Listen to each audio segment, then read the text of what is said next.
ಸಮಯದ ಲಾಭ ಸಹ आगते। इंटरनेट बैंकिंग द्वारा विश्व के किसी भी जगह पर जितना चाहे उतना रकम भी भेजी जा सकती है। ಅಂದ್ರೆ ನಾವು ಇಂಟರ್ನೆಟ್ ಬ್ಯಾಂಕಿಂಗ್ ಇಂದ ಏನು ಮಾಡಬಹುದು ಅಂದ್ರೆ ನಾವು ಭಾರತದಲ್ಲಿ ಇದ್ದವರು ಅಮೆರಿಕಾಗೂ ಸಹ ಹಣವನ್ನ ಕಳಿಸಬಹುದು। ಇದು ಸಹ ಇಂಟರ್ನೆಟ್ ಇಂದ ಒಂದು ಲಾಭ ಆಗಿದೆ। ಇಂಟರ್ನೆಟ್ ಗೆ ಉಪಯೋಗ, ನಮಗೆ ಇಂಟರ್ನೆಟ್ ಇಂದ ಏನೇನು ಉಪಯೋಗ ಆಗುತ್ತೆ?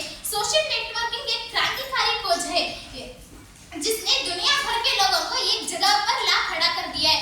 सोशल नेटवर्किंग ಅಂದ್ರೆ ವಾಟ್ಸ್ಆಪ್, ಫ್ಲಿಪ್ಕಾರ್ಟ್, ಫೇಸ್ಬುಕ್ ಇವುಗಳೆಲ್ಲ ಸೋಷಿಯಲ್ ನೆಟ್ವರ್ಕಿಂಗ್। ಇದೆಲ್ಲ ಏನ್ ಮಾಡಿದೆ ಅಂದ್ರೆ ನಮ್ಮ ವಿಶ್ವದ ಮುಖವನ್ನೇ ತಿರುಗಿಸ್ಬಿಟ್ಟಿದೆ। ಈ गवर्नर सरकार के सभी कामकाजों का विवरण अभिलेख सरकारी आदेश आदि का यथावत सूचित किया जाता है। इससे पारदर्शी बनता है। ಅಂದ್ರೆ ಈ ಇಂಟರ್ನೆಟ್ ಸರ್ಕಾರದಲ್ಲಿ ನಡೆಯುವಂತ ಎಲ್ಲ ಕೆಲಸಗಳನ್ನ, ಅಭಿಲೇಖಗಳನ್ನ ಎಲ್ಲಾನು ನಮಗೆ ತಿಳಿಸಿಕೊಡುತ್ತದ। ಇದರಿಂದ ನಾವು ಸರ್ಕಾರದಲ್ಲಿ ಏನೇನು ಆಗ್ತಿದೆ, ಏನೇನು ಆಗ್ತಿಲ್ಲ ಅದನ್ನೆಲ್ಲವೂ ಸಹ ನಾವು ತಿಳ್ಕೋಬಹುದು। उपसंहार, इंटरनेट एक और वरदान है तो एक और अभिशाप भी है। ಅಂದ್ರೆ ಇಂಟರ್ನೆಟ್ ಇಂದ ನಮಗೆ ಎಷ್ಟು ಲಾಭಗಳಿದಾವಲ್ಲ ಅಷ್ಟು ನಷ್ಟಗಳು ಸಹ ಆಗಿದಾವ। ಅದು ಒಂದು ಕಡೆ ವರವಾಗಿದ್ರೆ ಒಂದು ಕಡೆ ಶಾಪವೂ ಸಹ ಆಗಿದೆ। ಅಂದ್ರೆ ಇದು ನಾಣ್ಯ ಇದ್ದಂಗೆ ಒಂದು ಮುಖ ನಮಗೆ ಲಾಭವನ್ನ ತೋರಿಸಿದ್ರೆ ಇನ್ನೊಂದು ಮುಖ ನಷ್ಟವನ್ನ ತೋರಿಸ್ತದ।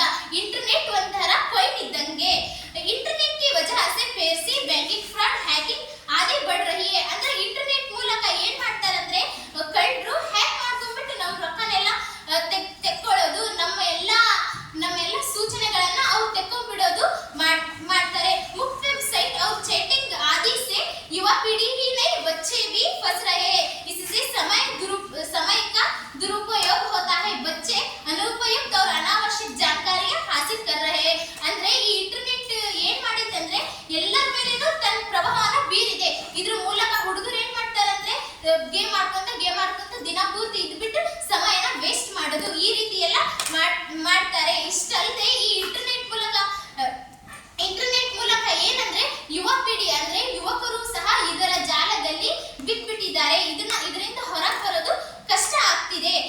ಮತ್ತೆ ಚಿಕ್ಕ ಮಕ್ಕಳು ಏನಾಗ್ತಾರೆ ಅಂದ್ರೆ ತಮಗೆ ಬೇಕಾಗಿರೋದು, ಬೇಡವಾದದ್ದು, ಅನಾವಶ್ಯಕ ಸೂಚನೆ